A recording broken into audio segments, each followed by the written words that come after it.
ਉੱਘੇ ਭਾਜਪਾ ਨੇਤਾ ਸ਼੍ਰੀ ਕਿਸ਼ਨ ਲਾਲ ਸ਼ਰਮਾ ਜੀ ਦੇ ਪੂਜਨਿਕ ਪਿਤਾ ਜੀ ਸ਼੍ਰੀ ਗਿਆਨਚੰਦ ਸ਼ਰਮਾ ਜੀ ਪਿਛਲੇ ਦਿਨੇ ਆਪਣੇ ਸਵਾਸਾਂ ਦੀ ਪੂੰਜੀ ਨੂੰ ਖਰਚਦੇ ਹੋਏ ਪਰਮਾਤਮਾ ਦੇ ਚਰਨਾਂ ਵਿੱਚ ਜਾ ਬਿਰਾਜੇ। ਉਹਨਾਂ ਦੀ ਯਾਦ ਵਿੱਚ ਇੱਕ ਧਾਰਮਿਕ ਸਮਾਗਮ ਦਾ ਆਯੋਜਨ ਉਹਨਾਂ ਦੇ ਸਮੂਹ ਪਰਿਵਾਰ ਵੱਲੋਂ, ਜਿਨ੍ਹਾਂ ਵਿੱਚ ਸ਼੍ਰੀ ਸ਼ਾਦੀ ਲਾਲ ਸ਼ਰਮਾ, ਸ਼੍ਰੀ ਕਿਸ਼ਨ ਲਾਲ ਸ਼ਰਮਾ, श्री बीरबल शर्मा, जीवन शर्मा, सोनू शर्मा, अनु शर्मा, जिला भाजपा सचिव शैली शर्मा, संजीव शर्मा, केशव, पंकज, अनु, इशिता, राघव ਅਤੇ ਉਹਨਾਂ ਦੇ ਸਮੂਹ ਪਰਿਵਾਰ ਵੱਲੋਂ ਰਾਮਹਾਲ ਦੇਵੀਤਲਾ ਮੰਦਿਰ ਜਲੰਧਰ ਵਿਖੇ ਕਰਵਾਇਆ ਗਿਆ, ਜਿਸ ਵਿੱਚ ਦਿਵਯ ਜੋਤੀ ਜਾਗਰਤੀ ਸੰਸਥਾਨ ਤੋਂ ਪਹੁੰਚੀਆਂ ਹੋਈਆਂ ਸਾਧਵੀਆਂ ਦੁਆਰਾ ਆਪਣੇ ਕਥਾ ਅਤੇ ਕੀਰਤਨ ਦੁਆਰਾ ਸ਼੍ਰੀ ਗਿਆਨਚੰਦ ਸ਼ਰਮਾ ਜੀ ਨੂੰ ਸ਼ਰਧਾ ਦੇ ਫੁੱਲ ਭੇਂਟ ਕੀਤੇ।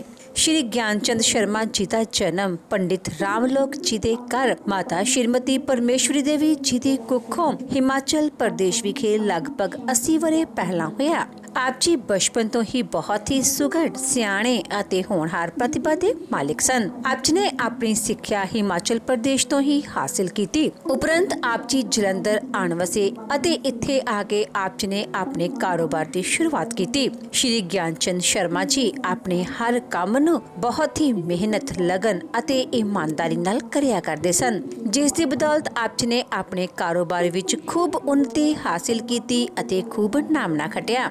ਸ਼੍ਰੀ ਗਿਆਨਚੰਦ ਸ਼ਰਮਾ ਜੀ ਨੇ ਪਹਿਲਾਂ ਜਲੰਧਰ ਆ ਕੇ ਕਰਿਆਨੇ ਦਾ ਕਾਰੋਬਾਰ ਆਰੰਭ ਕੀਤਾ। ਉਪਰੰਤ ਆਪ ਜੀ ਨੇ ਬਿਲਡਿੰਗ ਮਟੀਰੀਅਲ ਦਾ ਕਾਰੋਬਾਰ ਸ਼ੁਰੂ ਕੀਤਾ ਅਤੇ ਇਸ ਨੂੰ ਚਰਮ ਸੀਮਾ ਤੇ ਪਹੁੰਚਾਇਆ। ਆਪ ਜੀ ਦਾ ਵਿਆਹ ਸ਼੍ਰੀਮਤੀ ਸ਼ੀਲਾ ਦੇਵੀ ਜੀ ਹੁਣਾਂ ਨਾਲ ਹੋਇਆ। ਵਿਆਹ ਉਪਰੰਤ ਆਪ ਜੀ ਨੇ ਆਪਣੀਆਂ ਪਰਿਵਾਰਕ ਜ਼ਿੰਮੇਦਾਰੀਆਂ ਨੂੰ ਬਾਖੂਬੀ ਨਿਭਾਇਆ। ਆਪ ਜੀ ਦੇ ਘਰ ਬੇਟੀਆਂ ਸ਼ਾਦੀ ਲਾਲ ਸ਼ਰਮਾ, ਕਿਸ਼ਨ ਲਾਲ ਸ਼ਰਮਾ, ਬੀਰਬਲ ਸ਼ਰਮਾ ਅਤੇ ਬੇਟੀ ਜੀਵਨ ਸ਼ਰਮਾ ਨੇ ਜਨਮ ਲਿਆ। ਆਪ ਜੀ ਨੇ ਆਪਣੇ ਬੱਚਿਆਂ ਨੂੰ ਖੂਬ ਚੰਗੇ ਸੰਸਕਾਰ ਦਿੱਤੇ, ਪੜਾਇਆ ਲਿਖਾਇਆ ਅਤੇ ਸਮਾਜ ਦੇ ਚੰਗੇ ਨਾਗਰਿਕ ਬਣਾਇਆ। ਅੱਜ ਆਪ ਜੀ ਦੇ ਬੱਚੇ ਆਪੋ ਆਪਣੇ ਖੇਤਰਾਂ ਵਿੱਚ ਆਪਣੇ ਮਾਤਾ ਜੀ ਅਤੇ ਆਪਣੇ ਪਿਤਾ ਜੀ ਦੇ ਨਕਸ਼ੇ ਕਦਮਾਂ ਤੇ ਚੱਲ ਕੇ ਉਹਨਾਂ ਦੇ ਨਾਮ ਨੂੰ ਚਾਰ ਚੰਨ ਲਗਾ ਰਹੇ ਹਨ। ਆਪ ਜੀ ਦੇ ਬੇਟੇ ਸ਼੍ਰੀ ਕਿਸ਼ਨ ਲਾਲ ਸ਼ਰਮਾ ਜੀ ਉੱਘੇ ਭਾਜਪਾ ਨੇਤਾ ਹੋਣ ਦੇ ਨਾਲ ਪੰਡਿਤ ਦੀਨ ਦਿਆਲ ਉਪਾਧਿਆਏ ਸਮ੍ਰਿਤੀ ਮੰਚ ਪੰਜਾਬ ਦੇ ਪ੍ਰੈਜ਼ੀਡੈਂਟ ਵਜੋਂ ਵੀ ਸੇਵਾਵਾਂ ਨਿਭਾ ਰਹੇ ਹਨ ਅਤੇ ਆਪ ਜੀ ਦੀ ਨੌਂ ਮਿਸਿਸ ਅਨੂ ਸ਼ਰਮਾ ਜ਼ਿਲ੍ਹਾ ਭਾਜਪਾ ਸਚਿਵ ਦੇ ਤੌਰ ਤੇ ਸੇਵਾਵਾਂ ਨਿਭਾ ਰਹੇ ਹਨ। ਸ਼੍ਰੀ ਗਿਆਨਚੰਦ ਸ਼ਰਮਾ ਜੀ ਪਰਮਾਤਮਾ ਦੇ ਘਰ ਪ੍ਰਤੀ ਸੱਚੇ ਸ਼ਰਧਾਵਾਨ ਸਨ। ਲੋੜਵੰਦਾਂ ਦੀ ਸਹਾਇਤਾ ਆਪ ਜੀ ਹਮੇਸ਼ਾ ਹੀ ਤਨੋ ਮਨੋ ਅਤੇ ਧਨੋਂ ਕਰਿਆ ਕਰਦੇ ਸਨ। ਪੰਡਿਤ ਗਿਆਨਚੰਦ ਸ਼ਰਮਾ ਜੀ ਬਹੁਤ ਹੀ ਮਿੱਠੀ ਬੋਲੀ ਅਤੇ ਮੇਲਾਪੜੇ ਸੁਭਾਅ ਦੇ ਮਾਲਿਕ ਸਨ। ਜੋ ਕੋਈ ਵੀ ਇੱਕ ਵਾਰ ਆਪ ਜੀ ਨਾਲ ਗੱਲ ਕਰ ਲੈਂਦਾ ਤਾਂ ਆਪ ਜੀ ਦਾ ਹੀ ਹੋ ਕੇ ਰਹਿ ਜਾਂਦਾ ਸੀ। ਪੰਡਿਤ ਗਿਆਨਚੰਦ ਸ਼ਰਮਾ ਜੀ ਦੀ ਫੁਲਵਾੜੀ ਕੇਸ਼ਵ, ਪੰਕਜ, ਅਨੂ, ਇਸ਼ਿਤਾ ਅਤੇ ਰਾਘਵ ਨਾਲ ਮਹਿਕ ਰਹੀ ਹੈ। ਸ਼੍ਰੀ ਗਿਆਨਚੰਦ ਸ਼ਰਮਾ ਜੀ ਦੇ ਸ਼ਰਧਾਂਜਲੀ ਸਮਾਗਮ ਦੇ ਮੌਕੇ ਤੇ ਵੱਡੀ ਗਿਣਤੀ ਵਿੱਚ ਸੰਗਤਾਂ ਤੋਂ ਇਲਾਵਾ ਕਈ ਸਮਾਜਿਕ, ਰਾਜਨੀਤਿਕ ਅਤੇ ਧਾਰਮਿਕ ਜਥੇਬੰਦੀਆਂ ਦੇ ਆਗੂਆਂ ਨੇ ਸ਼ਿਰਕਤ ਕੀਤੀ ਅਤੇ ਪਰਿਵਾਰ ਨਾਲ ਦੁੱਖ ਸਾਂਝਾ ਕੀਤਾ। यदि कोई सांत्वना दे सकता है इस संसार में तो प्रभु का भजन ही दे सकता है। दिव्य ज्योति जागृति संस्थान के हेड एंड फाउंडर परम पूजनीय सदगुरु आशुतोष मायरे जी कहा करते हैं, शोक सभा केवल मात्र शोक सभा नहीं हुआ करती, शोक सभा तो एक प्रेरणा सभा हुआ करती है, जिसमें दिवंगत आत्मा का आधार बना करके महापुरुष संत जन हमें हमारे जीवन के विषय में जागृत करते हैं, ताकि हम भी हमारे जीवन के वास्तविक लक्ष्य को प्राप्त कर अपना जीवन सफल और सार्थक कर सकें। तो ऐसी ही प्रेरणा देते हुए, हमें समझाते हुए संत कबीरदास जी हमें क्या समझा रहे हैं, हम श्रवण करते हैं।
प्रयास कर रही हैं।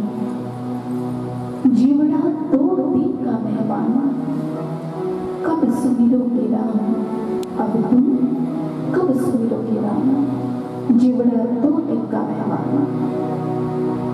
जब कभी हम महापुरुषों के ऐसे विचार को सुनते हैं या पढ़ते हैं तो हमारे मन में एक प्रश्न उत्पन्न हो जाता है। अब प्रश्न क्या होता है कि हमारा यह जीवन 2 दिन का कैसे है। हमें तो जीते हुए इतने साल हो चुके हैं, इतने महीने, इतने दिन हो चुके हैं, फिर हमारी जिंदगी तो कितनी आगे बढ़ चुकी है, कितने ही दिन अपने जीवन में हम देख चुके हैं, फिर हमारे महापुरुषों ने ऐसा क्यों कहा कि तुम्हारा जीवन 2 दिन का ही है। भक्तों, हमारे शास्त्र धार्मिक ग्रंथों के आधार पर एक इंसान के 2 ही दिन होते हैं जिंदगी के। पहला वह दिन जिस दिन वह जन्म को प्राप्त करता है और दूसरा वह दिन जिस दिन वह मृत्यु को प्राप्त करता है। और बीच का यह जो अंतराल है इसे जीवन काल कहा जाता है। आप देखिए, आपने बहुत बार देखा होगा कि जब कोई व्यक्ति इस संसार को छोड़कर जाता है उसकी तस्वीर बनाई जाती है और तस्वीर के नीचे उस व्यक्ति का नाम लिखा जाता है और नाम के साथ में 2 तारीख लिखी जाती है। पहली वो तारीख लिखी जाती है जिस दिन उस व्यक्ति का जन्म होता है, बीच में डैश जिसे हम हाइफन भी कहते हैं वो लगा होता है और साथ में उसकी एक्सपायरी डेट अर्थात जिस दिन उसने अपने जीवन में मृत्यु को प्राप्त किया वो तिथि लिखी होती है। महापुरुष कहते हैं ना तो वो दिन महत्वपूर्ण है जिसने जब उसने जन्म लिया, ना वो दिन महत्वपूर्ण है जब वह इस संसार को छोड़ करके गया। फिर महत्वपूर्ण क्या है? महत्वपूर्ण है ये डैश, ये बीच का अंतराल, ये बीच का समय। यूरोप के एक फिलोसोफर हुए हैं जिनका नाम था हर्बर्ट स्पेंसर। वो एक जगह पर लिखते हैं अपनी बुक में, अपनी किताब में कि इंसान की जिंदगी के 2 आयाम अर्थात 2 डायमेंशंस होते हैं, 2 दिशा होती है। पहली होती है लंबाई और दूसरी होती है चौड़ाई। लंबाई का अर्थात उसका जीवन काल कितना है, वो कितना लंबा समय अपने जीवन में जिया, वह है लंबाई। और महापुरुष कहते हैं ये लंबाई महत्वपूर्ण नहीं है, ये लंबाई, ये जीवन अवधि आइडल या आदर्श नहीं है। आदर्श क्या है? उसकी चौड़ाई, उसकी विड्थ। चौड़ाई अर्थात विस्तार को प्राप्त करना, उसमें अपने जीवन के रहते रहते तन, मन, चित्त और आत्मा की कितनी स्टेबिलिटी को, कितनी स्थिरता को अपने जीवन के रहते रहते प्राप्त किया है, वो अधिक महत्वपूर्ण है। इसीलिए एक बहुत बड़े साइंटिस्ट हुए अल्बर्ट आइंस्टाइन, वो अपने जीवन में अपने जीवन के विचार करते हुए हमेशा एक बात कहा करते थे कि इस संसार के अंदर it does not matter how many years you live. ये महत्वपूर्ण नहीं है कि आप अपने जीवन के अंदर कितना जिए, लेकिन what matters more how you live those years. Albert Einstein कहते हैं ये महत्वपूर्ण है कि आपने अपने जीवन को जिया कैसे, इस जीवन के अंतराल में क्या कार्य किया, कितना महत्वपूर्ण कार्य किया, यह सबसे अधिक महत्वपूर्ण होता है। इसीलिए हमारे जितने शास्त्र धार्मिक ग्रंथ हैं वो हमसे प्रश्न करते हैं और प्रश्न करके हमारे अंदर एक प्रश्न उत्पन्न करते हैं कि हम इस जीवन के अंतराल को कैसे जिए, किस प्रकार जिए। परम पूजनीय सद्गुरु आशुतोष महाराज जी इसके विषय में एक बहुत ही सुंदर दृष्टांत सुनाया करते हैं। वो दृष्टांत सुनाते हुए कहते हैं एक बार एक प्रोफेसर अपनी क्लास के अंदर बच्चों को पढ़ा रहा था।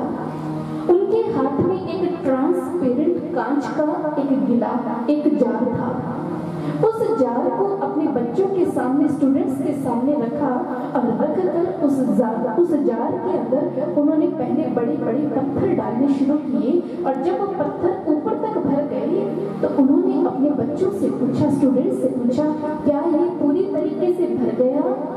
स्टूडेंट्स ने कहा यस सर, ये पूरी तरीके से भर चुका है।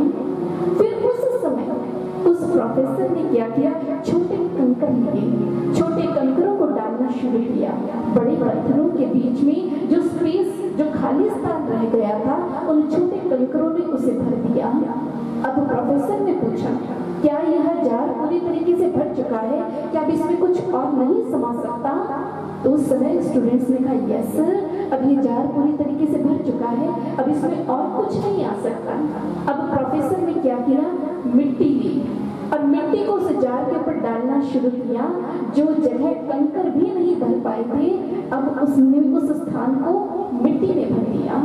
अब प्रोफेसर ने फिर से पूछा, स्टूडेंट्स मुझे यह बताइए, क्या अब ये जार पूरी तरीके से भर चुका है? स्टूडेंट्स ने कहा हाँ सर, ये पूरी तरीके से भर चुका है। क्या इसमें और कुछ समा सकता है?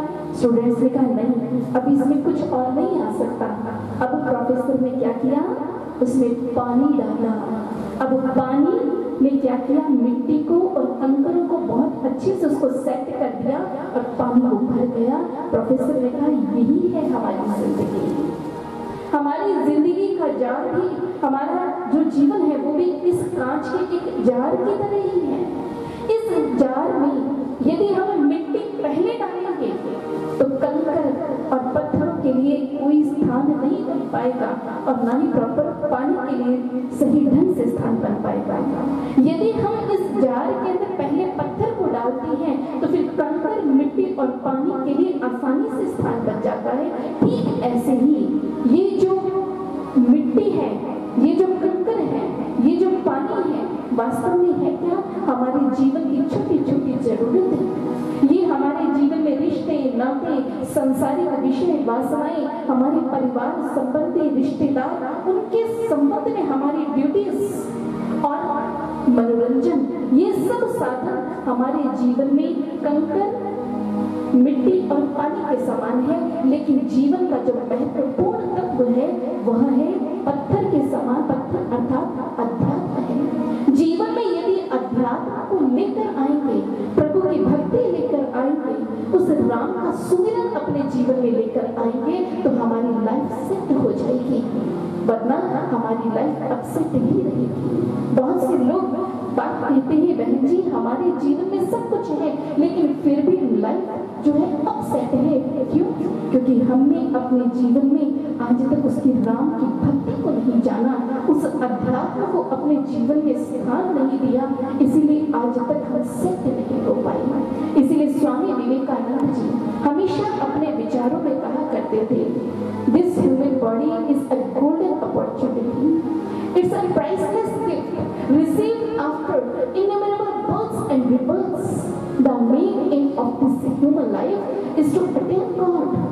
ये जो जीवन आज हमें मिला है उस ईश्वर की ओर से, उस परमात्मा की ओर से एक स्वर्णिम अवसर है जो न जाने कितने जन्म और मृत्यु के पश्चात आज हमें यह जीवन प्राप्त हुआ है। और इस जीवन का एकमात्र लक्ष्य उस ईश्वर को प्राप्त कर लेना है, उसकी भक्ति को प्राप्त कर अपने जीवन को संवार लेना है। ये हमारे जीवन का लक्ष्य है। भक्तों, जीवन का लक्ष्य हमारे सामने है, लेकिन इस लक्ष्य को प्राप्त करने की जो टाइम लिमिट है, एक लिमिटेड टाइम में ही, एक सीमित समय में ही हम अपने जीवन के इस लक्ष्य को प्राप्त कर सकते हैं। ये टाइम लिमिट एक दिन अवश्य खत्म होती है, ये अवश्य भावी है, ये निश्चित है।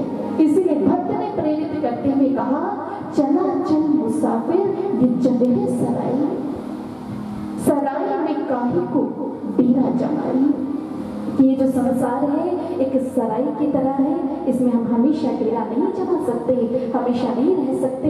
एक सीमित समय के लिए आए हैं, इसी सीमित समय में हमने हमारे जीवन का कल्याण करना है, हमारे जीवन का कल्याण करना है, हमारे जीवन का कल्याण करना है।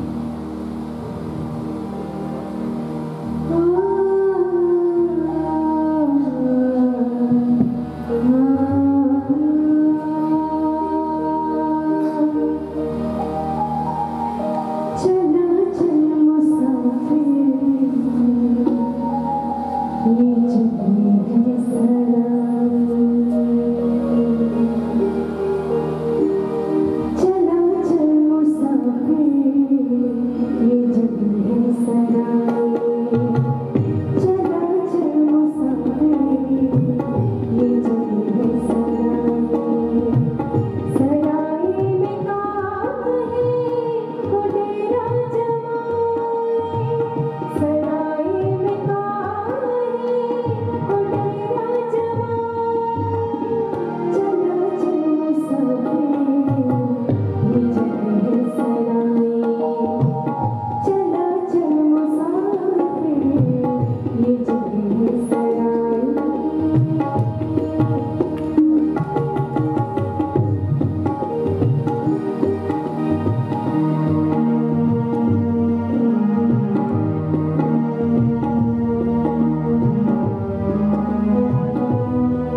हैं। एक बार एक जिज्ञासु के मन में प्रश्न पैदा हो गया, व्हाट इज दिस वर्ल्ड? ये संसार क्या है?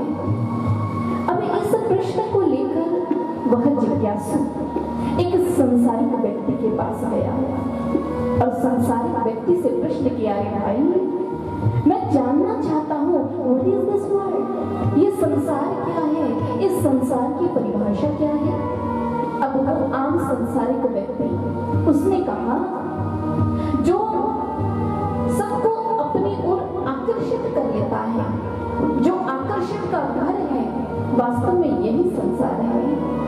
जिज्ञासु ने जब यह उत्तर सुना तो जिज्ञासु इस उत्तर को सुनकर के संतुष्ट नहीं हुआ, सेटिस्फाई नहीं हुआ, इसलिए आगे बढ़ा। एक और आगे व्यक्ति मिला, उस व्यक्ति से भी प्रश्न कर दिया, अरे भाई यह तो बता दो यह संसार क्या है? वो व्यक्ति भी अपने मन और बुद्धि के आधार पर कहता है, ये संसार एक बाग, एक बगीचे, एक गार्डन की तरह है। इस बगिया में आकर जितना आनंद लूट सकते हो, जितनी मौज मस्ती कर सकते हो कर लो, यही है संसार। अब वो व्यक्ति इस उत्तर से भी संतुष्ट नहीं हो पाया, आगे बढ़ा। आगे मिले एक संत महात्मा, वो चंदू में गिर गया जिज्ञासु। उस जिज्ञासु ने संत से प्रश्न किया, है महानुभाव, संसार का सारा रहस्य आप जानते हैं, इसलिए मुझे आप यह बताइए कि ये संसार क्या है? तो उस समय संत मुस्कुराए और मुस्कुराकर उन संत ने कहा, देखो भाई, यदि तुम मुझसे पूछोगे तो मेरी दृष्टि में तो ये संसार एक सराय है, एक धर्मशाला है।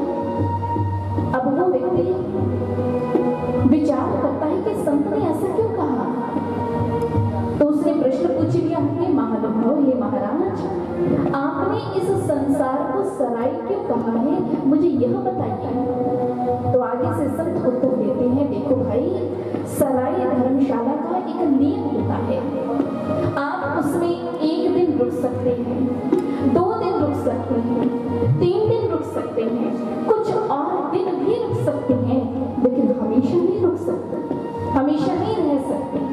जिस दिन सराय का मालिक कहेगा अब कमरा खाली कर दो, अब जगह छोड़ दो, तो छोड़ना ही पड़ेगा, आगे बढ़ना ही पड़ेगा। इसीलिए ये जो संसार है एक सराय है, इस सराय में भी कोई अधिक समय तक टिक नहीं सकता, कोई कितना समय रुकता है, कोई कितना समय रुकता है।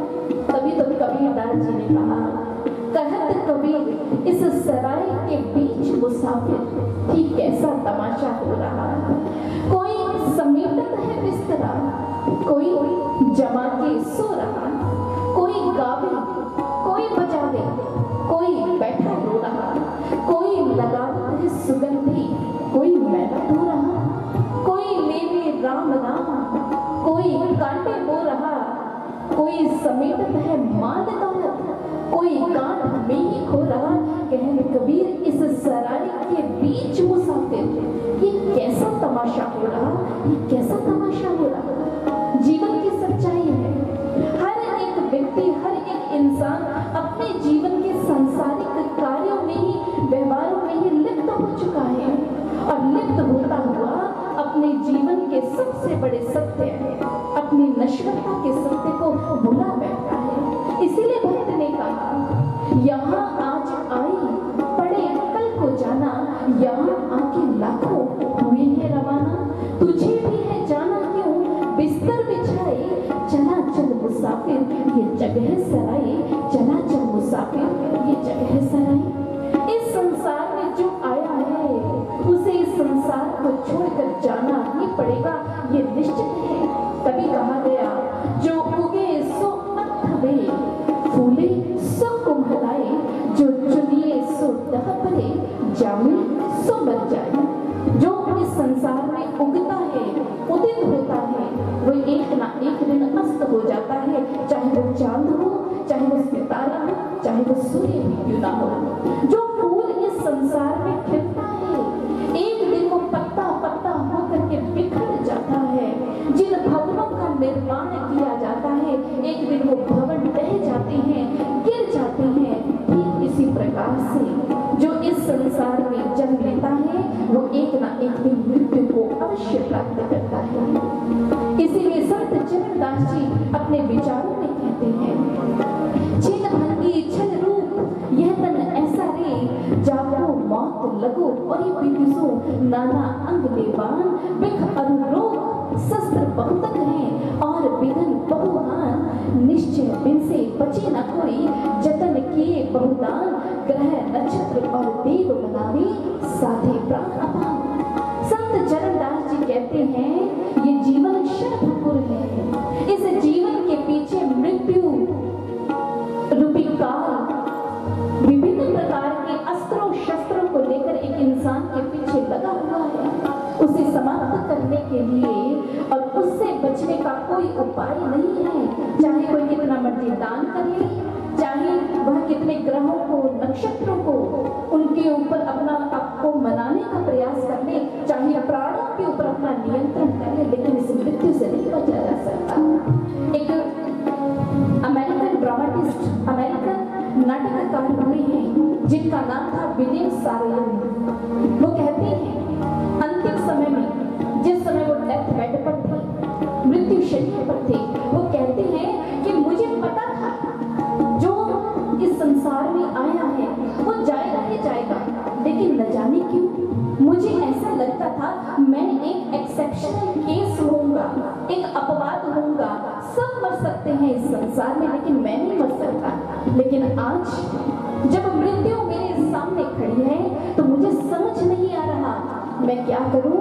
ये मृत्यु मुझे लेकर जाएगी ही जाएगी, ये मृत्यु मुझे लेकर जाएगी ही जाएगी। निश्चित है मृत्यु इस संसार में कोई एक्सेप्शनल केस नहीं है, कोई अपवाद नहीं है। जो इस संसार में आया है उसने जाना ही जाना है। चीन, चाइना, उसके पहले राजा हुए किंग शी हुआंग। आप उनके बारे में सर्च भी कर सकते हैं। वो पहले राजा हुए जिन्होंने छोटी छोटी रियासतों को जोड़कर चीन जैसा देश बना दिया।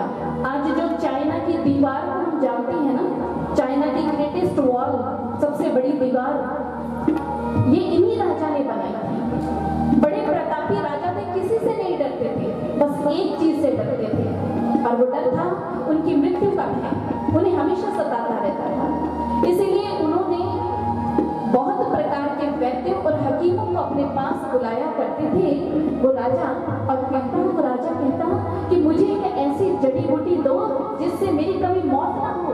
अगर नहीं दे पाए तो तुम्हें मौत के घाट उतार दिया जाएगा। न जाने कितने वैद्य और हकीम उसे ऐसी दवा देने में नाकाम रहे। अरे ऐसी कोई दवाई होगी तभी तो दे पाएंगे ना, दवाई थी ही नहीं, इसलिए वैद्य दे ही नहीं पाए। और किंग शी हुआंग राजा ने उन सभी वैद्यों को, हकीमों को मौत के घाट उतार दिया। समझ नहीं आ रहा कैसे अपने जीवन को बचाए, तो उन्होंने ये विचार कर दिया। मिस्र की सभ्यता से परिचित थे, उन्हें ये समझ में आया कि इस जीवन के बाद एक जीवन होता है, इसीलिए उन्होंने मरने से पहले अपना मकबरा बना दिया। और फिर उसके अंदर 1974 में खोज के अंदर एक टेरिकोटियन आर्मी, टेरिकोटा आर्मी निकली खुदाई में, वो उन्हीं की बनाई हुई थी, जिसमें एक चैम्बर था, 8000 माटी के सैनिक बनाए। दूसरे चैम्बर के अंदर लगभग 6000 घोड़े और घोड़े गाड़ियां बनाई गई। तीसरे चैम्बर के अंदर उन्होंने अपने प्रमुख औहदेदारों का निर्माण करवाया और चौथा चैम्बर का काम अधूरा रह गया। फिर उनके मन में आया कि काश कोई ऐसी जड़ी बूटी मिल जाए। एक वैद्य को बुलाया कि मुझे मौत पर विजय की दवाई दो, औषधि दो, नहीं तो बनने को तैयार हो जाओ। उस वैद्य ने सोचा ऐसी तो कोई दवाई होती ही नहीं है, और राजा के जिद के कारण न जाने कितने वैद्य मारे जा चुके हैं। कल मैं भी मारा जाऊंगा और मेरे बाद भी कितने और वैद्य मारे जाएंगे, इसका कोई पुख्ता इलाज करना चाहिए। और उस समय उस वैद्य ने एक घातक विष लिया, जहर लिया और राजा के आगे सामने कर दिया। राजा, ये मृत्यु पर विजय की दवाई है, इसे ले लो, तुम्हें मृत्यु छू नहीं पाएगी। राजा ने खुशी खुशी उस जहर को पी लिया और मृत्यु को प्राप्त हो गया। और उसके बाद राजा को उसी मकबरे में उन्हें दफना किया गया। भगवत प्रेमियों, उसकी ये सोच थी मकबरा बनाने से पहले, इस जीवन के बाद में एक और जीवन होता है जिसमें मुझे वापस अपना शासन प्राप्त करने के लिए मेरी फौज की जरूरत होगी। इसमें इतनी बड़ी सेनाओं के पुतले बनाए, लेकिन वो शास्त्रों की बात को भूल गया। इस मरने के बाद ये स्थूल संसार की चीजें स्थूल जगत में ही रह जाती हैं। उस जगत में जिस फौज की, जिस सेना की जरूरत है, वो तो है सद्गुणों की सेना। और जो शक्ति हमारे जीवन में हमारा परम शासन प्रदान कर सकती है, वो शक्ति है आत्मा की शक्ति। लेकिन अफसोस, विडंबना, किन शी हुआंग ना तो अपने सद्गुणों की सेना एकत्रित कर पाया अपने जीवन में, और ना ही आत्मशक्ति को एकत्रित कर पाया। और इसी कारण ही वो मृत्यु को भी प्राप्त हो गया और अपने जीवन लक्ष्य को भी प्राप्त नहीं कर पाया। इसीलिए भक्तों ने समझाते हुए कहा, इस संसार में बहुत से लोग आए, लेकिन इस तथ्य को समझ नहीं पाए। तुम्हारे पास में समय है, जीवित रहते मानव के पास समय है, इसलिए तुम तो समझ जाओ, ये समय सोने का नहीं, जागने का है। आंखें खोलकर सोई हुई अवस्था से जागृत होकर सुषुप्ति से जागृति की ओर आगे बढ़ने का है। और आगे भक्त प्रेरित करता हुआ क्या कह रहा है, आगे शब्द करते हैं।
यहाँ पर भी जागने का संदेश है। नींद से अब जाग बनते, राम में अब मन लग रहा, निर्गुणा से लाग बनते, फिर वही परमात्मा।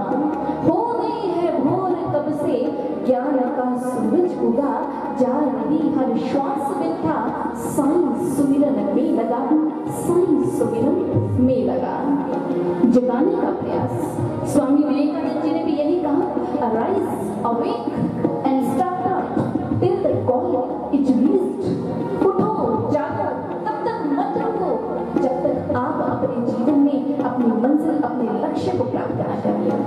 हर जगह, हर स्थान पर हमें जगाने का प्रयास किया जा रहा है। अरे भाई, जगाया तो उससे जाता है जो सो रहा है। क्या हम सो रहे हैं जो हमें बार बार जागने के लिए कहा जा रहा है? भक्तों, दो तरह का जागरण होता है। एक बाह्य जागरण, जैसे इस समय हम यहाँ बैठे हैं, हमारी आंखें खुली हैं, हम विचारों को सुन रहे हैं, इसे कह सकते हैं कि हम बाहरी रूप से जाग रहे हैं। लेकिन आंतरिक रूप से तो ये सारा संसार सो ही रहा है। तभी तो लक्ष्मण ने निषाद राज हुए से कहा, मोह निशा सब सोगनी हारा, देखिया स्वप्न अनेक प्रकारा। ये संसार चाहे बाहरी रूप से जाग रहा है, लेकिन मोह माया की नींद में आज भी सो रहा है। तत्व ज्ञान से विमुख है, तत्व ज्ञान से वह इंसान जागृत नहीं है। इसलिए जागने की आवश्यकता है। भक्तों, जागने से पहले हमें होगा, स्वप्न विज्ञान को समझना होगा, तभी यह बात हमें समझ में आएगी कि वास्तव में स्वप्न होता क्या है और वास्तव में स्वप्न देखता कौन है। प्रश्नोपनिषद में ऋषि पुत्र गार्ग्य जी ऋषि पिप्पलाद से एक प्रश्न करते हैं, हे महानुभाव ऋषिवर, मुझे यह बताइए स्वप्न कौन देखता है। तो उस समय ऋषि पिप्पलाद उत्तर देते हुए कहते हैं, स्वप्न मन देखता है। और यही बात अष्टावक्र जी ने राजा जनक को समझाई जब वो स्वप्न के बारे में प्रश्न कर रहे थे। उन्होंने बताया कि ये जो मन है, मन संसार की सूक्ष्म मात्राओं को लेकर के स्वप्न में प्रवेश करता है। स्वप्न में नदी नहीं होती, रास्ते नहीं होते, घर नहीं होते, ये संसार की सूक्ष्म मात्राओं से उनका निर्माण कर लेता है। स्वप्न में आमोद नहीं, मोद नहीं, प्रमोद नहीं, मन अपनी स्वयं ज्योति से आमोद बोध प्रमोद की रचना कर लेता है। ये मन ही इस स्वप्न के अंदर घरों का, रिश्तों का, न जाने किस किस का निर्माण कर लेता है। और जब एक व्यक्ति सो रहा होता है तो उसे वही सच्चा लगता है, वही सब कुछ सत्य लगता है। इस स्वप्न का अस्तित्व कब तक रहता है? जब तक इंसान जागता नहीं है।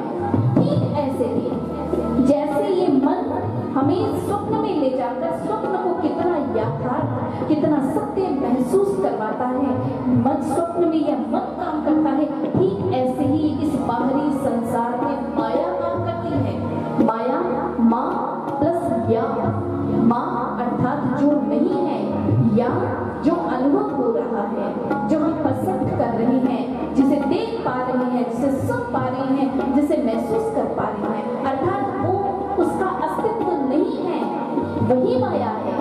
जैसे स्वप्न में मन ने काम किया, संसार में माया ने काम किया। ये झूठा संसार, ये नश्वर संसार, ये झूठे रिश्ते नाते, सगे संबंधी, परिचित, धन संपदा, ऐश्वर्य, वैभव, मान, सब कुछ झूठा होते हुए भी हमें सत्य लगने लग जाता है। इसीलिए महापुरुषों ने कहा, इस स्वप्न से यदि बाहर आकर हमें अपने जीवन में सत्य को जानना ही होगा। लेकिन कैसे? एक वेस्ट के एक चिंतक हुए जिनका नाम था ज़ुआंज़ी। एक रात वो सो रहे थे, सोते हुए उन्होंने सपना देखा कि वो एक तितली है, रंग बिरंगी उड़ती हुई तितली। जब वो उठे तो वो अपने जीवन में भ्रमित हो गए कि हकीकत क्या है, वो वास्तव में तितली है या इंसान है। सारा जीवन इस प्रश्न को ढूंढते रहे लेकिन उत्तर नहीं मिल पाया।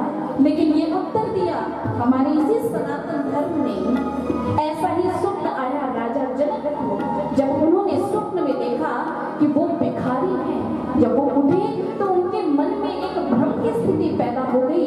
प्रश्न उठ गया कि वास्तव में सत्य क्या है, वो राजा है या भिखारी है, कुछ समझ नहीं आ रहा। बहुत विद्वानों से प्रश्न किया लेकिन कोई सही उत्तर नहीं दे पा रहे। जब अष्टावक्र जी से प्रश्न किया कि आप बताइए ऋषिवर, सत्य क्या है, मैं वास्तव में राजा हूँ या भिखारी हूँ? तो उस समय अष्टावक्र जी ने कहा, राजन, ना वो सत्य था ना ये सत्य है, ना राजा सत्य है और ना भिखारी सत्य है, क्योंकि जो इस संसार में आया है वो जाएगा। सनातन सत्य एक ही है, तुम्हारी आत्मा। तुम वास्तव में ना राजा हो ना ही भिखारी हो, तुम वास्तव में आत्मा हो। यही तुम्हारा वास्तविक परिचय है, यही हमारी रियल आइडेंटिटी है, यही हमारी वास्तविक पहचान है। आज हमसे कोई पूछ ले, व्हाट इज योर आइडेंटिटी, आपकी पहचान क्या है, आप कौन हैं? तो हम अपना नाम बता देते हैं, अपने शहर का नाम बता देते हैं, अपना डेजिग्नेशन या पद भी बता देते हैं। लेकिन महापुरुष कहते हैं इनमें से कोई भी हमारी वास्तविक पहचान नहीं है। हमारी वास्तविक पहचान हमारी आत्मा से है। ये आत्मा जो सदैव रहती है, कभी नहीं मिटती, कभी नहीं खत्म होती। यही ज्ञान दिया श्री राम ने तारा को। तारा बिकल देख रघुराया, दीनी ज्ञान हर दीनी माया, क्षिति जल पावक गगन समीरा, पंच लज्जित अति अदम शरीरा, तेरा प्रकट सो तनु तनु आगे सोवा जीव नित्य यही लगी तुम रोवा उपजा ज्ञान चरण तब लागी लीनी सी परम भक्ति परमागी। रामचरितमानस के किष्किंधा कांड में बड़ा सुंदर वर्णन आता है। तारा अपने पति बाली की मृत्यु पर विलाप करती है। उस समय श्री राम तारा को समझाते हैं, तारा क्यों रो रही हो? तारा कहती मेरे पति मुझे छोड़कर चले गए। राम कहते वो तो अभी भी तुम्हारे सामने ही है, फिर कौन चला गया? तारा ने कहा वो शक्ति जिसके कारण मेरे पति मुझसे बोलते थे, बात करते थे, संसार का कार्य व्यवहार करते थे, वो शक्ति मुझे छोड़कर चली गई। श्री राम ने कहा तारा फिर विलाप क्यों? वो शक्ति वो आत्मा तो अजर है, अमर है, अविनाशी है, हमेशा रहने वाली है।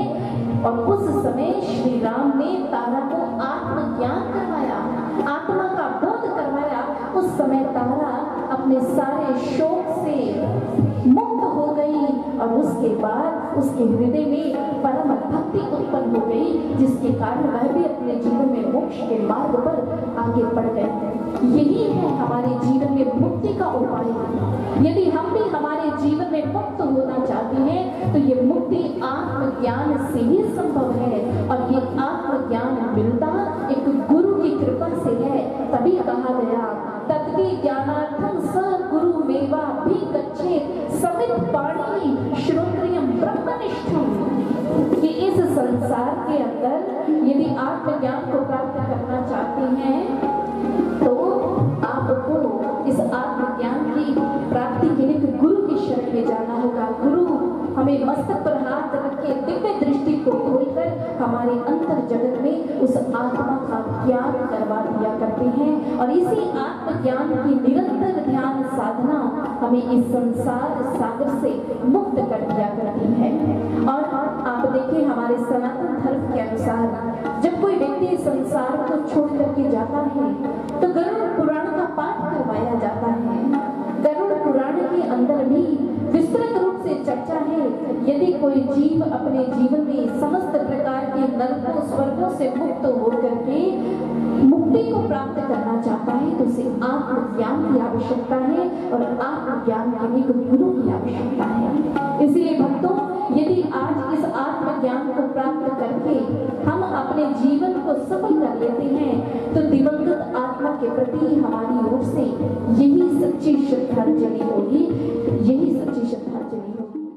ओम विष्णु सहस्रनाम लोकं करोति कल्याणं दीर्घायुष्यं प्रदं नीलां भुजगश्यामलकोमलांगं सीता समारोहितवानवागं पाणो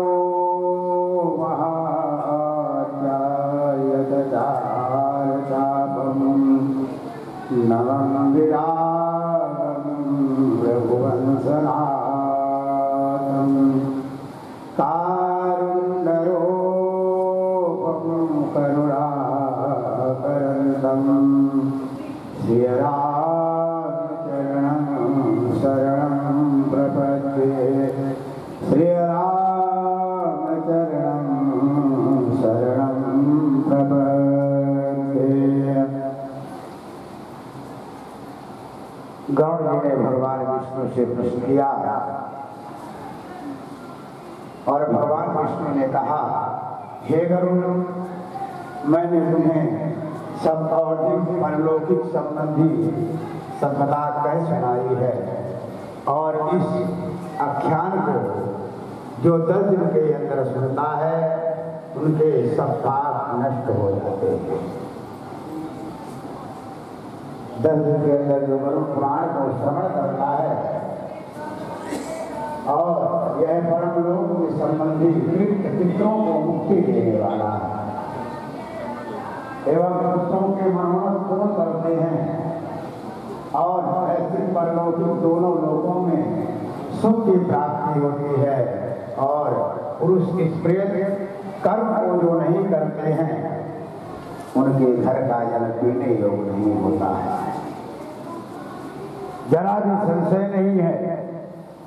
और वो जल मदिरा के समान माना जाता है जो पुत्र अपने घर में गरुड़ पुराण का पाठ नहीं करता। उनके पितृ सम्मुख नहीं आते हैं, जो पुत्र इस गरुड़ पुराण को श्रवण करते हैं उस पुत्र की अवश्य मनोकामना पूरी होती है। जो इस पवित्र गरुड़ पुराण को श्रवण करता है उसको अवश्य मोक्ष की प्राप्ति होती, इसमें कोई संशय नहीं है। जो आया सो जलसी सब कोई आई वारिये, जिसके जी प्राण है क्यों साहे मनो बिसारिये। बहुत ही महान पूज्य पिता श्री ज्ञानचंद शर्मा जी जिन्हां ਦੀ ਯਾਦ ਵਿੱਚ ਆਪਾਂ ਇਕੱਤਰ ਹੋਏ ਹਾਂ, ਉਹਨਾਂ ਦਾ ਜੀਵਨ ਬਾਰੇ ਤਕਰੀਬਨ ਸਾਰਿਆਂ ਨੂੰ ਪਤਾ।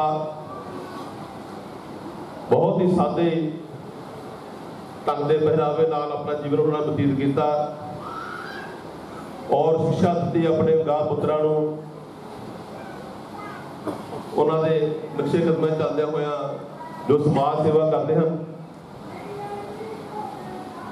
और आप सबनों इस बारे पता है। साध संगत जदों पुराने संसार में आया और धन धन गुरुदास महाराज जी बाणी अंदर प्रमाण करते हैं जिंदगी को एक संसार मुसाफरखाना दसिया। जो पुरानी अमृत वेले उठ के नहा धो के नाश्ता पानी करके बाहर काम में चल जाता है और शाम को काम किते पूरा नहीं होता उत्थे रुकना पैंदा और रात उत्थे कटनी पैंदी है, फिर सवेरे काम ते निकल जाता है। सतगुरां ने इस जिंदगी को करे सवेरा आख्या। जो ये विशाल कठ सास नहीं देख रहे हैं ये उन्हां दी देन का दो ज्ञानचंद शर्मा जी और उन्होंने पूर्वज चलदे होया उन्होंने बेटे जो संसार में समाज सेवा कर रहे हैं उन्होंने नक्शे कदम चलते हैं। सो साध संगत जी समा काफ़ी हो चुका। साडे पास उन्होंने श्रद्धा फुल भेंट करने वास्ते संस्थावां वालों शो समाचार पहुंचे हैं और उन्होंने सर्वहितकारी प्रकाशन सोसाइटी चंडीगढ़ तो शो समाचार आया है। सर्वहितकारी केशव विद्यालय निकेतन, सर्वहितकारी सिक्ख्या समृद्धि पंजाब, खुशबू पंजाब की सुखविंदर सिंह जी उन्होंने वालों शो समाचार आया है।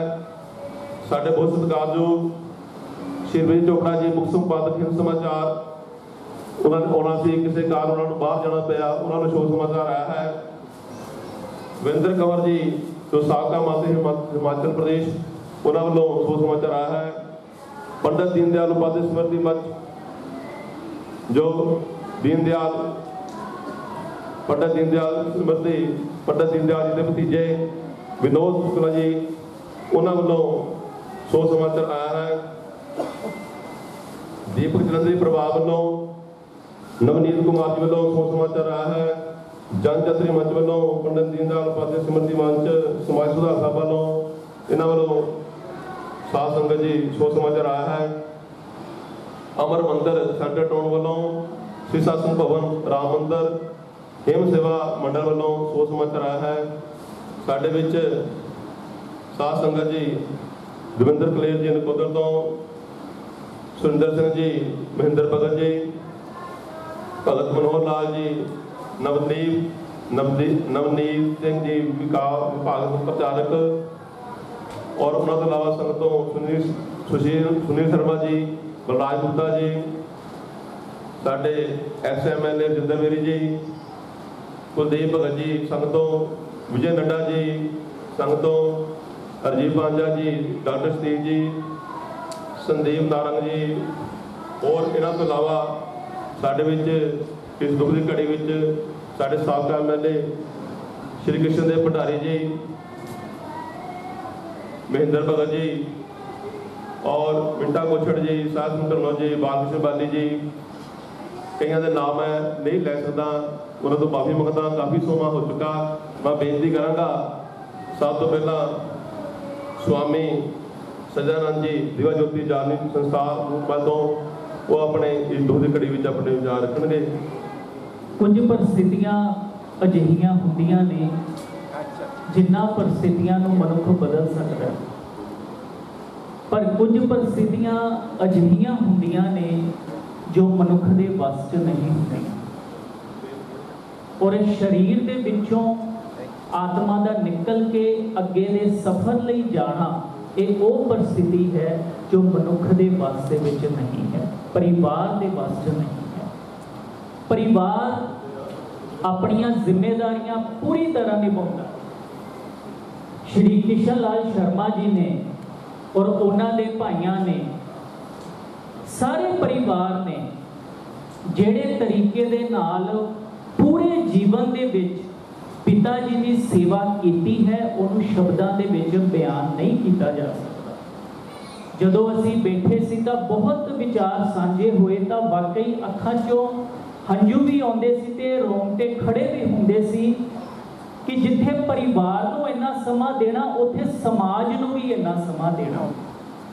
ते फुलवाड़ी तो पता लग जाता है कि बीज की जिहड़ी गुणवत्ता है वो कितनी सच्ची सी, वो कितनी अच्छी सी। भाव कि पिता जी दे दिते संस्कारां दे करके अज के परिवार समाज दे विच नैतिक मुल्लां दी धरातल ते उतर के सेवावां निभा रहा है। कुछ शब्द उस महान आत्मा दे जीवन दे बारे चानना नहीं पा सकते, पर फिर भी समाज दे विच शब्दां दे राही ही उन्हां दा जीवन बोल के गा के दस्या जाता है ताकि वो प्रेरणा बने, वो उदाहरण बने।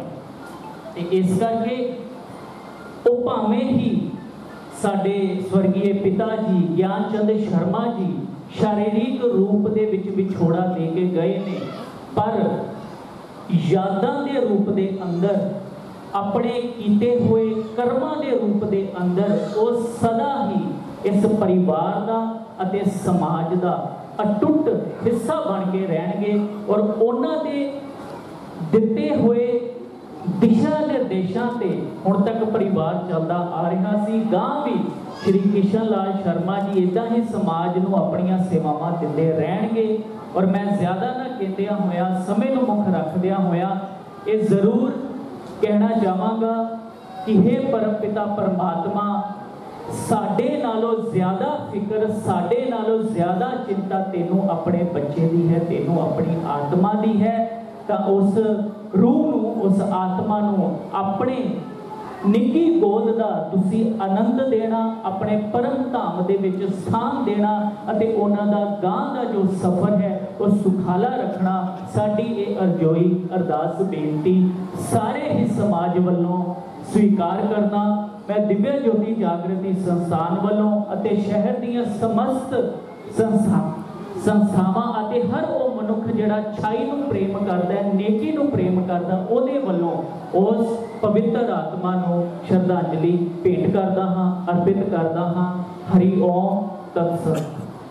पंडित जी महाराज, संत समाज आदि शोक सभा में उपस्थित माताओं बहनों बुजुर्गों, सुन भरत भावी प्रबल तिलक कहे मुनि नाथ, हानि लाभ जन्म मरण जीवन मरण सब विधि हाथ। ਅਸੀਂ अपनी इच्छा के नाल इस दुनिया से नहीं आते, ना ही इस दुनिया से जाना साढ़े वास्ते विच है। साढ़े वास्ते जीवन जिहड़ा जन्म और मृत्यु के विचकार है, और जीवन किस तरह जी के जाने है महत्वपूर्ण है। जीवन अच्छा जी के गए नहीं पिता जी अज का खट दस रहा है।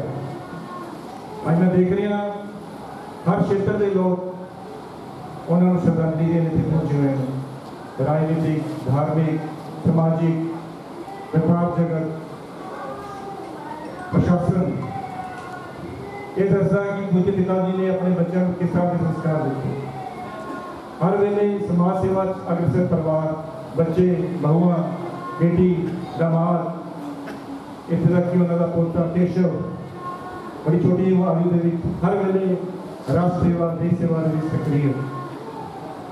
इतना पता लगता है कि पिता जी ने किस तरह से संस्कार बच्चों को देते हैं। मैं ज़्यादा समय ना लंघा होया, पर पिता परमात्मा की अरदास करूँगा कि दिव्य आत्मा को अपने चरणों में स्थान बख्शना और इस परिवार को दुख करने का, मानने का हिम्मत बख्शना। मैं अपने वालों राष्ट्रीय स्वयं सेवक संघ जलंधर महानगर वालों उस आत्मा के चरणों के श्रद्धा भेंट करना। ओम शांति शांति शांति। धन्यवाद। अज असी सारे साडे बहुत ही सत्कारयोग मेरे पिता समान ज्ञानचंद शर्मा जी की अंतिम अरदास के इकट्ठे होए हैं। अज बहुत ही दुख की घड़ी है साडे परिवार के लिए। साडे परिवार के मुखिया किशनलाल शर्मा जी, शादी लाल जी और बीरबल जी, और साडी भैन जीवन जी, इन्हां दे पिता जी जिन्हां ने जीवन दे विच ईमानदारी दे नाल मेहनत करके अपने बच्चों का पालन पोषण किया। और मैं जदों भी इन्हां नूं मिलिया इक्को निवास इन्हां दा, और अपनी मेहनत के विच ही हमेशा लगे रहंदे सी। कई बार महसूस होता सी कि इन्नी उम्र हो गई है लेकिन फिर भी अपने काम नूं छड्डिया नहीं। तो मैंने अपने पिता याद आ रहे थे कि मेरे पिताजी भी इस तरीके के नाल लास्ट समय तक भी अपने काम के लगा रहे, लेकिन बहुत बढ़िया औलाद देके गए हैं। किशन लाल जी साडी पार्टी के बहुत ही सीनियर आगू है और एक सोशल वर्कर भी है।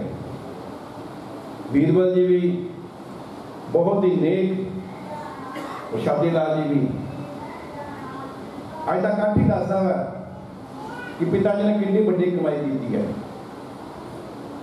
इंसान को अरबा खरबा रुपया होवे, ये औलाद चंगी ना होवे, समाज रुतबा ना होवे,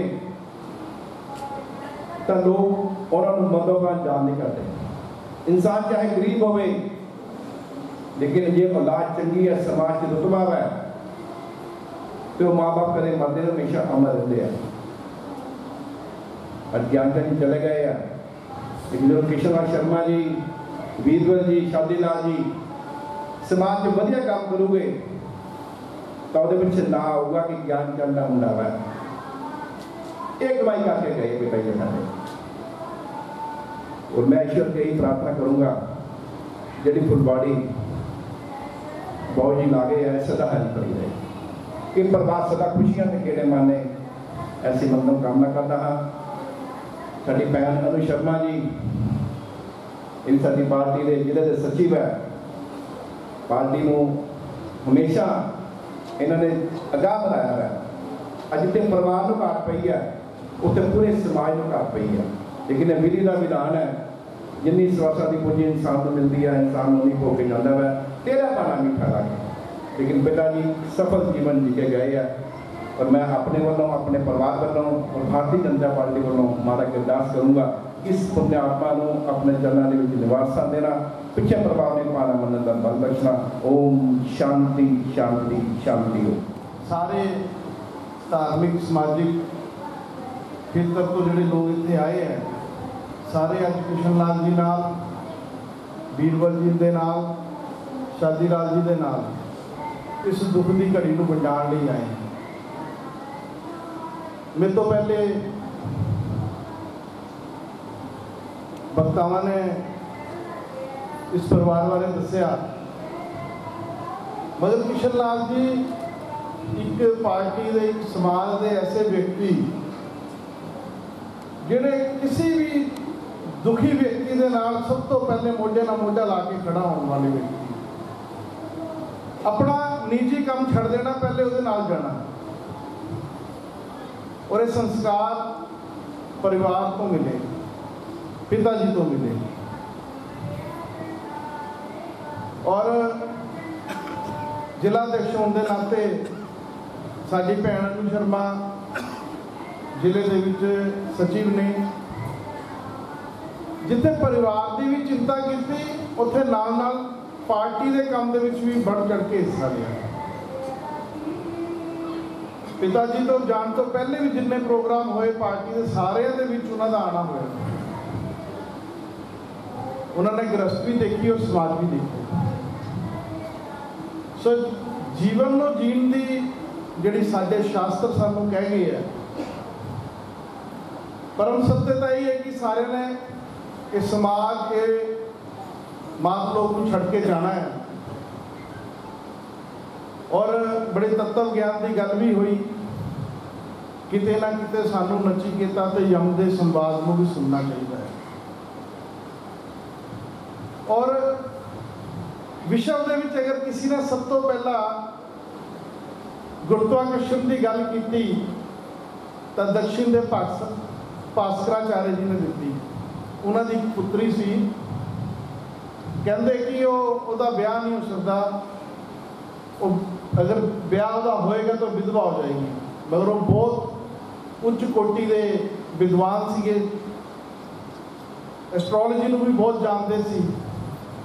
ਮਗਰ ਉਹਨਾਂ ਨੇ ਇੱਕ ਲਗਨ ਇੱਦਾਂ ਦਾ ਕੱਢਿਆ ਕਿ ਇਸ ਲਗਨ ਦੇ ਵਿੱਚ ਅਗਰ ਬੇਟੀ ਦੀ ਸ਼ਾਦੀ ਹੋ ਜਾਏ ਤੇ ਉਹ ਵਿਧਵਾ ਨਹੀਂ ਹੋਏਗੀ।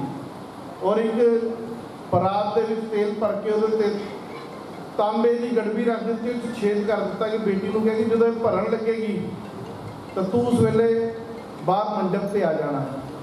ਮਗਰ ਉਹ ਬੇਟੀ ਜਦੋਂ ਆਪਣੀ ਛਾਇਆ ਉਸ ਥਾਲ ਦੇ ਵਿੱਚ ਦੇਖਦੀ ਹੈ ਤਾਂ ਉਹਦੀ ਨਥਨੀ ਦਾ ਮੋਤੀ ਉਸ ਗੜਬੀ ਦੇ ਵਿੱਚ ਗਿਰ ਜਾਂਦਾ ਹੈ, ਉਹ ਭਰਦੀ ਨਹੀਂ, ਲਗਨ ਨਿਕਲ ਜਾਂਦਾ। ਪਿਤਾ ਨੇ ਉਸ ਬੇਟੀ ਨੂੰ ਇੰਨਾ ਗਿਆਨ ਦਿੱਤਾ ਕਿ ਲੀਲਾਵਤੀ ਦੇ ਨਾਂ ਦੇ ਉੱਤੇ ਗ੍ਰੰਥ ਵੀ ਜਿਹੜਾ ਬਣਿਆ ਔਰ ਗਣਿਤ ਦੇ ਵਿੱਚ ਉਹ ਸਾਰਾ ਉਹਨਾਂ ਨੇ ਸਟੱਡੀ ਕੀਤੀ। ਸੋ ਇਹ ਜਿਹੜੀਆਂ ਚੀਜ਼ਾਂ ਨੇ ਵਿਧੀ ਦੇ ਵਿਧਾਨ ਦੇ ਉੱਤੇ ਨਿਰਭਰ ਹੈ। ਔਰ ਜੋ ਵਿਅਕਤੀ ਆਇਆ ਉਹਨੇ ਜਾਣਾ ਹੀ ਹੈ, ਮਗਰ ਪਿਤਾ ਜੀ ਵੀ ਸਾਨੂੰ ਛੱਡ ਕੇ ਗਏ ਹੈ, ਮਗਰ ਉਹਨਾਂ ਦੀਆਂ ਪ੍ਰੇਰਨਾਵਾਂ ਸਾਡੇ ਨਾਲ ਨੇ। ਆਪਾਂ ਉਹਨਾਂ ਪ੍ਰੇਰਨਾਵਾਂ ਨੂੰ ਆਪਣੇ ਜੀਵਨ 'ਚ ਓਤਪ੍ਰੋਤ ਕਰਦੇ ਹੋਏ ਜਿਹੜਾ ਸਮਾਜਿਕ ਧਾਰਮਿਕ ਕੰਮ ਆਪਾਂ ਕਰਦੇ ਪਏ ਹਾਂ, ਇਹਨੂੰ ਰੋਕਣਾ ਨਹੀਂ, ਇਹਨੂੰ ਵਧਾਉਣਾ ਹੈ। ਮੈਂ ਤਿੰਨਾਂ ਭਰਾਵਾਂ ਨੂੰ, ਭੈਣ ਜੀਵਨ ਜੀ ਨੂੰ, ਭੈਣ ਅਨੂ ਨੂੰ ਇੱਕ ਵਿਸ਼ਵਾਸ ਦੇ ਕੇ ਜਾਣਾ ਕਿ ਪੂਰੀ ਪਾਰਟੀ ਤੁਹਾਡੇ ਨਾਲ ਮੋਢੇ ਨਾਲ ਮੋਢਾ ਲਾ ਕੇ ਖੜੀ ਹੈ। ਔਰ ਜਦੋਂ ਵੀ ਕੋਈ ਤੁਹਾਨੂੰ ਐਸੀ ਗੱਲ ਹੋਏ ਤਾਂ ਤੁਸੀਂ ਸਾਨੂੰ ਕਹਿ ਸਕਦੇ ਹੋ। ਔਰ ਮੈਂ ਪਰਮ ਪਿਤਾ ਪਰਮੇਸ਼ਵਰ ਅੱਗੇ ਇਹੀ ਬੇਨਤੀ ਕਰਾਂਗਾ, ਜੁਦੜੀ ਕਰਾਂਗਾ ਕਿ ਪਿਤਾ ਜੀ ਨੂੰ ਆਪਣੇ ਚਰਨਾਂ 'ਚ ਸਥਾਨ ਦੇਣ ਔਰ ਇਸ ਆਵਾਗਮਨ ਦੇ ਚੱਕਰ ਤੋਂ ਛੁਟਕਾਰਾ ਦੇਣ। ਓਮ ਸ਼ਾਂਤੀ ਸ਼ਾਂਤੀ ਸ਼ਾਂਤੀ। ਅਕਾਲੀ ਦਲ ਤੋਂ ਰਣਜੀਤ ਸਿੰਘ ਰਾਣਾ ਜੀ, ਅਮਰਜੀਤ ਸਿੰਘ ਜੀ ਬਿੱਟੂ ਜੀ, ਔਰ ਮੇਰੇ ਜਵਾਨ ਬਾਲਮੀਕੀ ਸਮਾਜ ਸਭਾ ਤੋਂ ਸਾਰੇ ਮੇਰੇ ਵੀਰ ਪਹੁੰਚੇ ਹਨ ਇਸ ਦੀ ਘੜੀ 'ਚ। ਉਹਨਾਂ ਤੋਂ ਇਲਾਵਾ ਸਾਡੇ ਸੰਤ ਬਾਬਾ ਮੋਹਨ ਸਿੰਘ ਜੀ ਖੁਸ਼ੀਪੁਰੇ ਵਾਲੇ, ਹੋਰ ਕਿਸੇ ਦਾ ਮੈਂ ਨਾਮ ਨਹੀਂ ਲੈ ਸਕਾਂ, ਬੇਨਤੀ ਕਰਾਂਗਾ ਮੈਂ ਸਾਡੇ ਬਹੁਤ ਸਤਿਕਾਰਯੋਗ ਸੰਘ ਤੋਂ ਪ੍ਰਚਾਰਕ ਚੰਦਰਕਾਂਤ ਜੀ, ਪੰਜਾਬ ਪ੍ਰਾਂਤ ਗੋ ਸੇਵਾ ਪ੍ਰਮੁੱਖ ਹਨ, ਉਹਨਾਂ ਨੂੰ ਬੇਨਤੀ ਕਰਾਂਗਾ 2 ਮਿੰਟ वास्ते अपने श्रद्धासुमन भेंट करेंगे। चंद्रकांत जी श्रद्धांजलि देने आए व्यासपीठ पर विराजमान पंडित जी, उपस्थित साध्वी, मातृशक्ति, बुजुर्गों, साथी, सुनो भरत भावी प्रबल, बिलक कहें मुनिनाथ, हानि लाभ जीवन मरण, यश अपयश विधि हाथ। जो भी व्यक्ति आया है जाना तो है ही, और हर व्यक्ति ने कोई ना कोई कर्म और अच्छे कर्म करके अपनी जीवन यात्रा पूरी करके जो भी व्यक्ति जाता है और फिर वो परमात्मा के चरणों में सदा सदा के लिए विलीन होता है। संस्कार के समय में आ नहीं पाया था, बाहर था, और इस परिवार में हमारे किशनलाल शर्मा जी, सबको पता ही है, समाज सेवा, राजनीतिक दृष्टि से, धार्मिक, सामाजिक सब दृष्टि से संघ के स्वयंसेवक होने के नाते भी बेटा भी अच्छा इनका स्वयं सेवक है, कार्य करता है। लेकिन ये जो संस्कार सब आए हैं कहाँ से आए? तो संघ की शाखा में से ये सब चीज़ें आई। और वास्तव में ऐसे श्रद्धांजलि समारोह के अंदर, क्योंकि मैं तो कई बार बोलता हूँ चिंतन सभा है, हम सबके लिए प्रेरणा सभा है। और पिताजी का भी जीवन बड़ा अच्छा रहा, वो बैठ ही रहते थे कुर्सी पे, और ये कहीं भी जाएं, कहीं भी काम करें, समाज का, राजनीति का, तो उनके सिर पर खूब, जैसे कहते हैं ना बंदा घूमना, कहीं भी जाए तो वो निश्चिंत रहते थे। तो ऐसे माता पिता के जो संस्कार है वो इन सबको मिले हैं, परिवार में मिले हैं। तो मैं तो यही कहूँगा कि जो दिवंगत आत्मा हम सबके बीच में से गई है, उनकी यादें, उनकी प्रेरणा, उनके कर्म इस परिवार के साथ, रिश्तेदारों के, मित्र साथी सबके साथ रहने वाले हैं। बस ये सब हम सबको याद भी रहना चाहिए कि सबने जाना है एक ना एक दिन, सबने ये यात्रा पूरी करनी है। और ईशोपनिषद में भी कहा गया है आत्मा नहीं मरती है, गीता में भी भगवान ने ये सब कहा है। तो वास्तव में शरीर मेरा है लेकिन मैं शरीर नहीं हूँ, मन मेरा है लेकिन मैं मन नहीं हूँ, बुद्धि मेरी है लेकिन मैं बुद्धि नहीं हूँ। तो मैं कौन हूँ? शिवो हम शिवो हूँ, वो उसका अंश है। और मानस कहता भी है कि ईश्वर अंश जीव अविनाशी, ईश्वर का अंश हूँ मैं और वो अविनाशी है। तो हम मरे कहाँ हैं? फिर कहीं ना कहीं अच्छे कर्म करेंगे तो कहीं ना कहीं जन्म लेंगे, फिर कर्म करने के लिए जन्म लेंगे। तो मैं दिवंगत आत्मा के लिए यही प्रार्थना करता हूँ कि परमात्मा जो आत्मा हम सबसे पिछड़ी है, सदा सदा के लिए अपने चरणों में वास दे। जैसा कि ईशोपनिषद लिखता है, ओम पूर्णमदा पूर्णमिदं पूर्णार्थ पूर्णमुदच्यते पूर्णस्य पूर्णमादाय पूर्णमेवावशिष्यते। ओम शांति शांति शांति। ਹੁਣ ਫਿਰ ਵਿੱਚ ਬੇਨਤੀ ਕਰਾਂਗਾ, ਪ੍ਰਭਾਵ ਜੋ ਧੰਨਵਾਦ ਹੈ ਸਾਰਿਆਂ ਦਾ, ਰਕੇਸ਼ ਹੋਰ ਜੀ ਨੂੰ ਬੇਨਤੀ ਕਰਾਂਗਾ ਉਹ ਮੰਚ ਤੇ ਆਉਣ, ਉਹ 2 ਮਿੰਟ ਵਾਸਤੇ ਆਪਣੇ ਵਿਚਾਰ ਦੇ ਨਾਲ ਜਿੱਥੇ ਸੰਗਤਾਂ ਦਾ ਧੰਨਵਾਦ ਕਰਾਂਗੇ ਉੱਥੇ ਹੀ ਆਪਣੇ ਸ਼ਬਦਾਂ ਗੁਰੂ ਭੇਟ ਕਰਨਗੇ। ਰਕੇਸ਼ ਹੋਰ ਜੀ शहर तो आए सब कहना और पाए। ज्ञानचंद शर्मा जी मेरे पिता समान और एक ऐसी शख्सियत जिन्होंने बड़ी कठिन परिस्थितियां में अपना जीवन व्यतीत किया। हिमाचल तो चल के जलंधर पहुंचना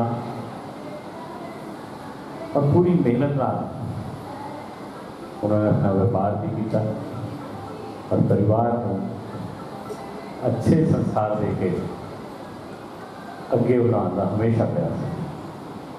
विशाल शर्मा जी पहले मेरे तो पहले वक्ता बोल के गए हैं, भारतीय जनता पार्टी के बड़े आगू नेता ने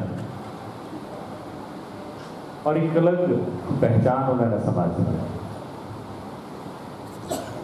किसी जगह पे भी कोई अन्याय नहीं, असामाजिक तत्वों के खिलाफ कोई लड़ाई चल रही है तो उत्थे कृष्णलाल शर्मा जी पहुँचते हैं और किसी भी ऐसे व्यक्ति को, ऐसे गरीब शख्सियत को, ऐसे साथी को जिन्हों सहयोग की जरूरत है, जिन्हों साथ की जरूरत है, उसी कृष्णलाल शर्मा जी पहुँच के उसका हाथ पकड़ते।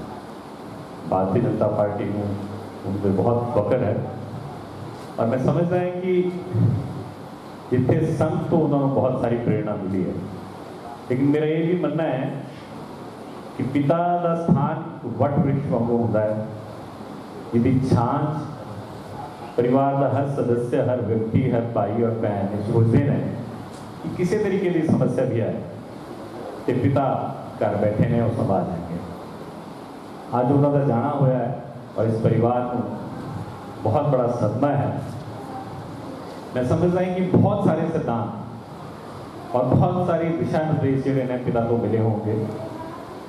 आज समाज को कृष्णलाल शर्मा जी उन्होंने परिवार समाज को समर्पित है। धार्मिक कमच, सामाजिक कमच और राजनीतिक कमच अच्छाई के नाल हमेशा खड़े होने की प्रेरणा उन्होंने सब परिवार के सदस्यों को देखने को मिलती है। कृष्णलाल शर्मा जी आज अपने बेटे को भी संघ के प्रचारक के रूप में देखना चाहते हैं आने वाले दिनों तो मैं समझदा है कि ये प्रेरणा भी शायद परिवार वालों और पिता वालों मिली है। ऐसे पिता का आज जाना हुआ है और परिवार वालों सच्चे जिस समझिए कि आज श्रद्धांजलि जो है वो यही होएगी कि जो उन्होंने सिद्धांत ने उन्होंने दिखाए हुए रस्ते पे उनके परिवार चले। मैं अपने वालों अपने परिवार वालों और भारतीय जनता पार्टी वालों उन्होंने दिवंगत आत्मा के चरणों सदर सुमन अर्पित करता है और ईश्वर को प्रार्थना करता है कि परिवार में इस दुख को सहन करना आशीर्वाद दे। ओम शांति शांति।